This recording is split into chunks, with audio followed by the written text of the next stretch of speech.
Bonsoir à vous tous et merci d'être avec nous dans le programme du soir sur New World Info. On va parler ce soir en décryptage de l'actualité pour commencer de la République démocratique du Congo où on a célébré le 60e anniversaire de l'assassinat de Patrice Emery Lumumba. Nous en parlons avec Mamadou Diouf, notre éditorialiste. Bonsoir Mamadou Diouf. Bonsoir Samuel. La RDC a célébré ce dimanche 17 janvier le 60e anniversaire de l'assassinat de Patrice Emery Lumumba, le premier chef de l'exécutif congolais, avait été assassiné dans des circonstances encore obscures à ce jour, né dans le Sankuru le 2 juillet 1925. Patrice Emery Lumumba, créé avec Joseph Ilio et Cyril Adoula, le mouvement national congolais, un parti politique proche du courant catholique et social-démocrate belge. Il réussira à conquérir le pouvoir avant d'être assassiné, donc il y a exactement 60 ans. Mamadou Diouf, aujourd'hui, est-ce qu'on peut dire que le souvenir de Patrice Lumumba est encore vivace dans la mémoire des Congolais? Oui, son souvenir est encore vivace dans la mémoire des Congolais. La preuve, c'est que le président Tshisekedi l'a très bien compris et il est en train de vouloir récupérer cela à son compte d'un point de vue politique. L'autre élément, le président Mobutu, pendant un temps, avait essayé d'ignorer Lumumba, mais on l'a vu lui-même le réhabiliter pendant un temps, alors que tout le monde savait que la réhabilitation qui avait été faite était une réhabilitation stratégique d'un point de vue politique parce que les Congolais, pour ne pas dire les Aïrois à l'époque, n'ont pas oublié Lumumba. Mais ce n'est pas au niveau de la RDC seulement que c'est resté vivace. C'est resté vivace dans toute l'Afrique pratiquement. Et même au-delà de l'Afrique, on voit bien comment les médias sont en train de traiter cette affaire du 60e anniversaire de son assassinat. Alors, on parle de 60e anniversaire de l'assassinat de Patrice Lumumba. Si on remonte le temps, est-ce qu'on sait les circonstances dans lesquelles Patrice Lumumba a été assassiné? Malheureusement, malgré le film qui souvent est considéré comme la réalité, on n'a pas encore tous les éléments permettant de pouvoir dire voilà exactement ce qui s'est passé. Mais au moins une chose est très claire, il y a des éléments qui sont là, qui sont disponibles. Il a été arrêté au niveau de Kinshasa, il a été conduit au niveau du Katanga où il y avait une rébellion, et une rébellion qui a été soutenue par la Belgique, entre autres contre lui-même Lumumba, puisque la Belgique proposait une sorte de fédération. Il disait que non, ce n'est pas la peine de faire une fédération, nous sommes tous les mêmes, qu'on ne vienne pas faire de la séparation au niveau de notre pays. Et à partir de là-bas, les choses deviennent floues. Ce sont les Belges, ce sont des Katangais, c'est des Katangais à qui les Belges ont demandé de le faire. On n'a vraiment pas d'éléments clairs. Vous avez quand même un historien qui s'appelle Guillaume Congoli qui dit lui clairement, c'est les Belges eux-mêmes qui ont organisé et qui ont donné ordre pour qu'il soit assassiné. Et il dit ça, il le détient des archives qui aujourd'hui ont commencé à être consultables à cause de la période qui est là. Une chose est claire, au moins il y a la responsabilité de la Belgique dedans. Jusqu'à quel niveau, ce n'est pas clarifié. Mais malheureusement, la Belgique n'a pas agi seule. La Belgique a agi avec des Congolais, malheureusement, pour l'assassiner. Il restera quand même un chef de gouvernement très éphémère. Est-ce qu'à l'époque, pour qu'il soit assassiné, c'est parce qu'il était devenu très gênant? Oui, il était devenu d'abord plus que gênant, mais c'est un anticonformiste. Alors qu'on venait juste de sortir de la colonisation, bon, le blanc était là, croyant avoir tout ce qu'il faut. Il a fait quelque chose que moi j'apprécie particulièrement devant le roi Baudouin. Il est venu pour le discours de l'indépendance, après le président Joseph Kasavubu, il a pris la parole. Mais contre toute attente, à la place des discours classiques habituels, il commence son discours en saluant les Congolais, en saluant les Congolaises, en saluant les combattants de la liberté, et en zappant totalement le roi Baudouin qui était sur place. Et bien sûr, on l'a considéré comme une sorte de crime de lèse-majesté, et il ne s'est pas contenté de ça. Il a fait un discours véritablement réquisitoire contre la Belgique, dans lequel il n'a dit que des vérités. Une des vérités, c'est de rappeler que les gens sont là, on les a humiliés, on les a insultés, on les a frappés matin, midi, soir, et la seule raison, c'est parce que ces gens-là sont des Noirs. Il a dit également que la fin de l'indépendance, c'est la fin de l'exploitation c'est la fin également du séparatisme, cette façon qu'on avait de gérer le pays en mettant les gens d'un côté et d'autres de l'autre, etc. Et ce discours-là, la Belgique ne le lui a jamais pardonné. Il était devenu particulièrement gênant. L'autre élément qui faisait qu'il était gênant, déjà en 1958, il est venu participer à Accra à la conférence des peuples africains. Et dans cette conférence, il a rencontré qui? Kwame Nkrumah, Sékou Touré, Frantz Fanon, quelqu'un comme ça. Même si on dit la colonisation est terminée, les tenants de la colonisation n'avaient pas libéré l'Afrique. Ils voulaient continuer à tenir l'Afrique à travers ce qu'on appelait la néocolonisation. Et ce n'est pas avec quelqu'un comme ça qu'il était possible de faire la néocolonisation au niveau de la RDC. Mais Patrice Lumumba, c'est quand même quelqu'un qui est allé, j'allais dire, à l'école des Belges. Son éducation était assumée à l'époque par les colonisateurs.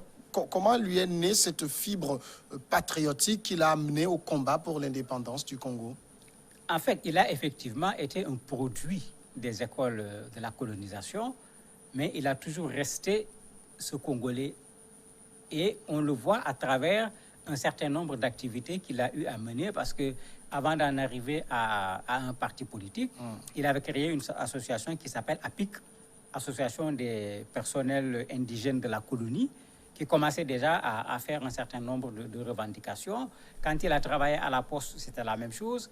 À un certain moment même, il a été journaliste, il écrivait, et ses écrits n'ont jamais pratiquement plu à ceux qui étaient là et qui détenaient le pouvoir. Donc, il n'y est pas allé du jour au lendemain. On a vu quelqu'un, effectivement, qui tenait à son pays, qui tenait à la dignité des Congolais et qui était un véritable partisan du panafricanisme. Et bien sûr, une personne comme ça, surtout en 1960, était une personne qui dérangeait la colonisation. Mais il faisait partie quand même des personnes, des personnalités influentes politiques de son époque à être rapidement assassinées. D'autres ont quand même eu à faire 1 an de gouvernance, 2 ans, 3 ans avant de subir ce sort. Oui, c'est que lui, il n'a pas utilisé le dos de la cuillère. C'est la première chose. Et on lui connaissait déjà un certain nombre d'activités. Je parle de sa visite à Accra en 1958. L'indépendance n'est pas encore là. Et le jour même de l'indépendance, c'est lui qui devient le Premier ministre immédiatement après l'indépendance. Mais le jour même de l'indépendance, le réquisitoire qu'il a fait contre la colonisation a fait que les Belges se sont carrément braqués contre ce monsieur en disant il ne faut pas le laisser faire. On lui a créé la guerre au Katanga, mais on ne lui a même pas donné le temps de faire quoi que ce soit. Imaginez-vous, il a été assassiné à 35 ans. À cet âge, il a pu réaliser quoi? Mieux, il doit faire partie des premiers ministres les plus éphémères, puisqu'on ne lui a même pas donné le temps de pouvoir mettre en place une politique par rapport à la Belgique. Mais ce n'est pas une première. Combien de gens comme lui ont été assassinés, même si on a donné plus de temps à quelqu'un comme Sankara, quelqu'un comme Steve Biko, même s'il n'avait pas été Premier ministre, etc. En Afrique, ce n'est pas ces gens-là qui manquent, des gens dont on n'a pas voulu donner l'occasion même de faire passer leur idée, encore moins de les mettre en pratique. Le pire aujourd'hui, c'est qu'il n'y a rien de lui en terre congolaise. Mais c'est ça le malheur, parce que aujourd'hui, on est pratiquement en train de le réhabiliter, on est en train actuellement de rectifier. Mais au lieu d'aller apprendre l'histoire des autres, parce que je n'ai rien contre les autres, mais même chez moi, on devait apprendre l'histoire de Lumumba, à plus forte raison en RDC. Et aujourd'hui, ça fait partie des revendications. Il faut qu'on enseigne. C'est vrai qu'on en parle comme on le fait tout le temps dans nos pays. Quand on refait l'indépendance du pays, on cite plutôt les gens que de parler des gens. Mais il est temps qu'on en parle. Non seulement qu'on en parle, il a publié un ouvrage. C'est quelqu'un qui a écrit des articles, c'est quelqu'un qui a tenu des discours. Mais il y a de quoi sortir de ce qu'il a eu à laisser ici comme œuvre sur le plan intellectuel, qui était cet homme, et peut-être même amener des gens à travailler là-dessus pour faire des thèses, etc. Puisque c'est comme ça qu'on va faire en sorte que même ceux qui ne l'ont pas connu pourront savoir qui était effectivement Lumumba et pourquoi, 60 ans après son assassinat, on continue à en parler autant. Justement, est-ce qu'on a étudié suffisamment ce phénomène pour comprendre pourquoi 60 ans après, le lumumbisme est toujours là? Malheureusement, on ne l'a pas suffisamment étudié. Mais il y a une chose au moins qui est claire. Quand le Congo, comme les autres pays africains, prenaient leur indépendance, tout le monde a dansé indépendance tcha-tcha. Indépendance tcha-tcha dans laquelle on cite Patrice Lumumba, en le donnant comme exemple de ceux qui ont lutté pour l'indépendance.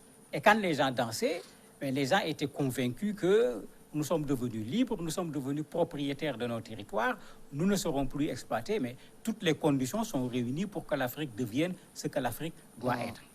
Il a publié un ouvrage qui s'appelle « Le Congo, terre d'avenir, est-il menacé ?» Bon, ce livre a été publié malheureusement après son assassinat, mais c'est en fait ça. Il y avait une terre qui était là, il y a un avenir qui était là, il y a tout un espoir qui était fondé sur les indépendances, et c'est cet espoir-là qui a été déçu, pas seulement après 1960, mais qui est déçu jusqu'à aujourd'hui, parce qu'il ne faut pas qu'on oublie que c'est 60 ans d'anniversaire de son assassinat, mais c'est 60 ans d'anniversaire également des pays africains. Qu'est-ce qu'on a construit sur 60 ans d'anniversaire? Et c'est cette déception qui fait que jusqu'à présent, on dit, mais c'est ceux-là qui avaient raison, c'est ceux-là qu'il fallait suivre, c'est le chemin qu'ils ont tracé qu'il fallait suivre. Aujourd'hui, c'est ce qu'on fait, on retourne sur les textes de Kwame Nkrumah pour dire, mais il fallait unir l'Afrique dès le départ, donc c'est comme s'il faut recommencer pour ne pas dire, c'est l'éternel recommencement. Et aujourd'hui, vous pensez que ce qui reste de Lumumba dans les souvenirs peut être perpétué? Ça va être perpétué certainement, puisque quand on regarde l'ampleur qui a été donnée à cet anniversaire, surtout par le président de la République de la RDC, ça ouvre encore une autre porte. On voit également que depuis quelque temps, le panafricanisme est en train de reprendre de l'énergie. On le voit dans plusieurs pays où les gens réclament que les Africains se mettent ensemble. Les gens réclament que cette indépendance qu'on avait voulu en 1960 et qu'on n'a pas jusqu'à présent, qu'on ait réellement cette indépendance sur le plan économique, sur le plan culturel, sur le plan social. Il y a tout ce combat contre le franc CFA, etc.